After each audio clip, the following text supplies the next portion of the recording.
ఓం శ్రీ పరమాత్మనే నమః. శ్రీ భగవత్యై నమః.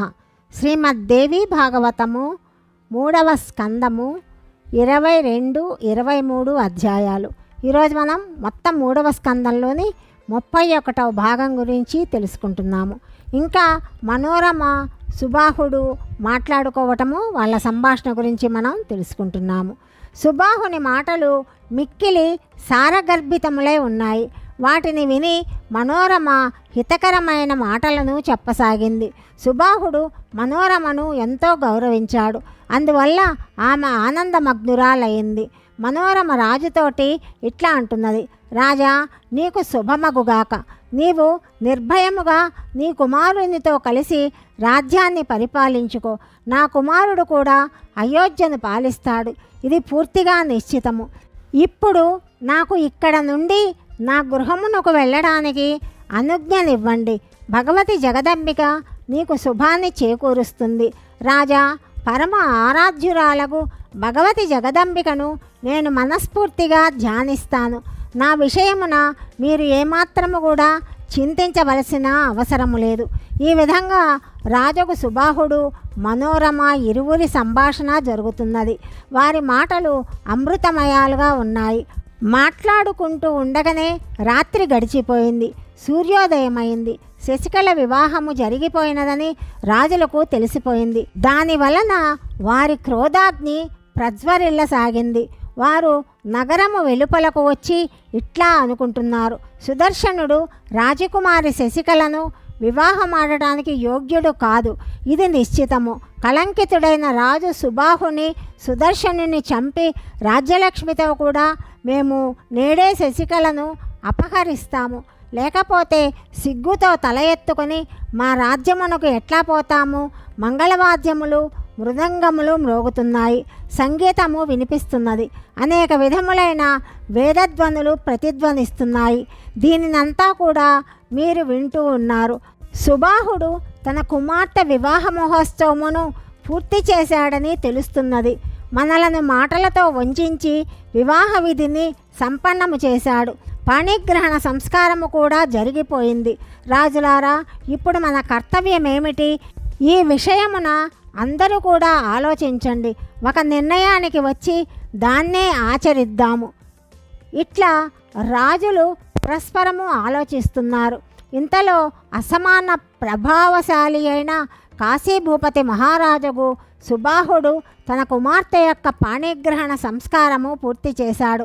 రాజులందరినీ అక్కడికి ఆహ్వానించటానికి వచ్చాడు. మహారాజు వెంట అనేకమైన ప్రసిద్ధులైన పరాక్రమవంతులకు సుహృదయులు ఉన్నారు. కాశీరాజు రాకను చూసి అక్కడ ఉన్న నరేసులు ఏమి కూడా మాట్లాడలేదు. వారు క్రోధభరితులై ఉన్నారు. మౌనము వహించి నిశ్శబ్దముగా కూర్చొని ఉన్నారు.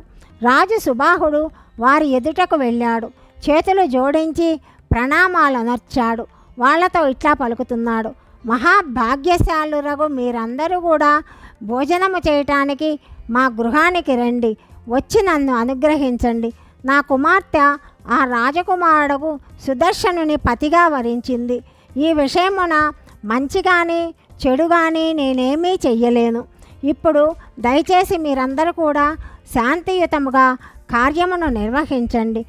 మహాపురుషుల స్వభావము దయను చూపుటయే కదా. మహారాజుకు సుబాహుని మాటలు విని రాజులు అంగములన్నీ క్రోధంతో ఉడికిపోతున్నాయి.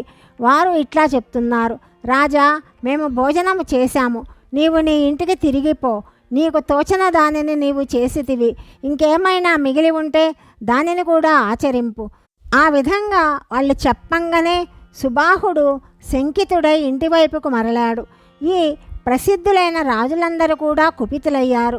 వీరి హృదయములలో క్రోధాగ్ని ప్రజ్వరిల్లుతున్నది. వీరేమి చేస్తారో తెలియదు. ఈ విధంగా చింతాసాగరమున మునకలు వేస్తూ సుబాహుడు వెళ్ళిపోయాడు. అప్పుడు కొంతమంది రాజులు మనమందరము కలిసి సుదర్శనుని విలువరించాలి, అతనిని చంపి కన్యను అపహరించాలి అని నిశ్చయించుకున్నారు. కొంతమంది న్యాయశీలులకు రాజులు సుదర్శనునితో మనకు వైరమేమీ లేదు, ఇక్కడి విషయములనన్నింటినీ చూశాము కదా, ఇప్పుడు వచ్చిన త్రోవనే వెళ్ళిపోవట సముచితము అని పలికారు. తరువాత దీనిని విరోధించిన రాజులు సుదర్శనుని రాకను అడ్డగించటానికే నిశ్చయించుకున్నారు. మహారాజు సుబాహుడు తన భవనమునకు వెళ్ళి జరగవలసిన కార్యములనన్నింటినీ సంపన్నము చేయుటయందు నిరతుడయ్యాడు. వ్యాస మహర్షి ఇంకా ఇలా చెప్తున్నాడు. ఆ సమయమున మహారాజు సుబాహుడు భక్తితో శాస్త్రోక్తముగా 6 దినముల వరకు సుదర్శననకు విందులు ఇవ్వటంలో నిమగ్నుడయ్యాడు. ఇట్లా అన్ని కార్యములను పూర్తి చేసి రాజు సుబాహుడు మంత్రులతో సంప్రదించి సుదర్శననకు సముచితమైన కట్నాన్ని ఇచ్చాడు. ఇంతలో అమిత పరాక్రమవంతులకు శత్రురాజులు మార్గమును అడ్డగించి ఉన్నారని దూతల వలన సుబాహుడు మొదలైన వారు విన్నారు. అప్పుడు వారి ముఖాలు ఉదాసీనములయ్యాయి. దాన్ని చూసి శ్రేష్ఠవ్రతములను పాలించు సుదర్శనుడు తన మామ మహారాజుకు సుబాహునితో ఇలా అంటున్నాడు. ఇప్పుడు మేము బయలుదేరటానికి అనుమతినివ్వండి. మేము శంకారహితులమై వెళ్ళిపోతాము. శ్రీ భరద్వాజుని పవిత్ర ఆశ్రమమునకు వెళ్ళి అక్కడే ఎప్పటిలాగానే నివసించటానికి స్థలాన్ని ఏర్పాటు చేసుకుంటాము. అనగా మీరు ఈ రాజులకు ఏమాత్రమూ భయపడవద్దు. భగవతి జగన్మాత మనకెళ్ళవేళలా సహాయము చేస్తుంది. వ్యాస మహర్షి ఇంకా ఇలా పలుకుతున్నాడు. మహారాజుకు సుబాహుడు తన అల్లుడైన సుదర్శనుడు చెప్పిన మాటలు ఆలోచించాడు.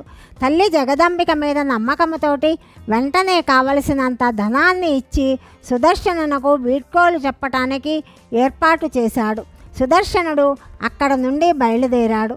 వెనుక నుండి మహారాజుకు సుబాహుడు కూడా ఒక విశాల సైన్యాన్ని తీసుకొని అతన్ని అనుసరించాడు. అప్పుడు సుదర్శనుడు వివాహ సంస్కారము చేత సంస్కరింపబడి నిర్భయముతో మార్గమున వెళుతున్నాడు. సుదర్శనునిలో అపారమైన శక్తి ఉన్నది. తన భార్యతో కూడా అతను రథమునందు ఆసీనుడై ఉన్నాడు. అతని రథము ఇతర రథములతో పరివేష్టించబడి ఉన్నది. వెళ్ళేటప్పుడు సుదర్శనుని దృష్టి రాజుల సైన్యము మీద పడింది. సుబాహుడు కూడా వాటిపై దృష్టి సాగించాడు. దానిని చూసి అతని మనసులో ఎంతో అలజడి కలిగింది. కానీ సుదర్శనుడు మునుపటిలాగానే ప్రసన్నుడై ఉన్నాడు. అతడు విధి విధానముగా భగవతి జగదంబను ధ్యానిస్తున్నాడు. అన్ని విధముల ఆ దేవినే శరణుజొచ్చాడు. ఏకాక్షరమైన కామబీజ మంత్రమును జపిస్తూ ఉన్నాడు. సుదర్శనుడు ఈ మంత్రమును జపించుట ప్రారంభించగానే ఆ ప్రభావమున కొత్తగా పెళ్ళి అయిన అతడి భార్య శశికళతో కూడా నిర్భయుడయ్యాడు. ఇంతలో శత్రురాజులందరూ ఎంతో కోలాహలముతో అక్కడికి వచ్చారు. రాజకుమార్యకు ఆ కన్యను సైన్య సమేతులై హరించటానికి ముందుకు వచ్చారు.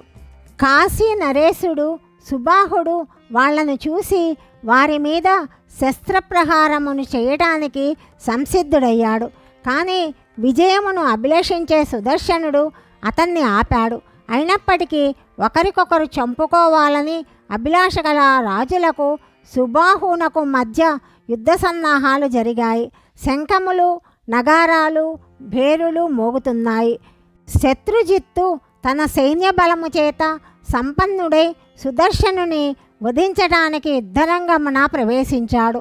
అతని తాత యుధాచిత్తు కవచములను ధరించి మనువడికి సహాయకుడై నిలిచి ఉన్నాడు. తరువాత యుధాజిత్తు ముందుకు సాగి సుదర్శనుని చెంతకు వచ్చాడు. శత్రుజిత్తు సుదర్శనుని సోదరుడు అయినా కూడా సుదర్శనుని చంపటానికి అతడు కూడా యుధాజిత్తు వెంట అక్కడికి చేరుకొన్నాడు.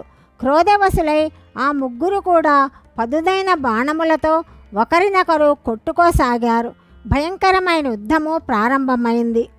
వెంటనే కాశీనరేశుడు సుబాహుడు కూడా అల్లుడకు సుదర్శనునకు సహాయము చేయటానికి విశాల సైన్యముతో అక్కడికి వచ్చాడు. ఈ విధంగా రోమాంచమును కలిగించే భయంకర రణము జరుగుతూ ఉన్నది. ఇంతలో ఆకస్మికముగా సింహము మీద ఆసీనురాలై భగవతి దుర్గా సాక్షాత్తు అక్కడ ప్రత్యక్షమైంది. ఆమె హస్తములు వివిధ ఆయుధముల చేత శోభలొలుకుతున్నాయి. ఆ దేవి మనోహర విగ్రహము ఉత్తమ ఆభరణములతో అలంకరించబడి ఉన్నది. ఆ జనని దివ్య వస్త్రములు ధరించి ఉన్నది. మందార పుష్పమాల ఆమె కంఠమున అలరారుచున్నది. అట్టి దేవి భగవతిని చూసి ఆ రాజులందరూ ఎంతో ఆశ్చర్యానికి లోనయ్యారు. సింహారూఢి అయిన ఆ దేవి ఎవరు, ఎక్కడి నుండి ప్రకటమైంది అని అనుకోసాగారు. సుదర్శనుడు భగవతిని దర్శించి మహారాజు సుబాహునితో, రాజా చూడండి, పరమ ఆరాధ్యురాలైన తల్లి భగవతి నన్ను కరుణించి ఇక్కడికి వచ్చింది. ఈ దేవీ దర్శనము సాటి లేనిది. ఈ తల్లి ఎంతో దయాళువు. మహారాజా, ఈమె కృపచేతనే నేను నిర్భయుడను అయ్యాను అని పలికాడు. తరువాత సుబాహువు సుదర్శనుడు ఆ తల్లిని చూసి ఏ విధంగా ప్రణామాలు చేశారో తదుపరి భాగంలో తెలుసుకుందాం. సర్వం శ్రీకృష్ణార్పణమస్తు.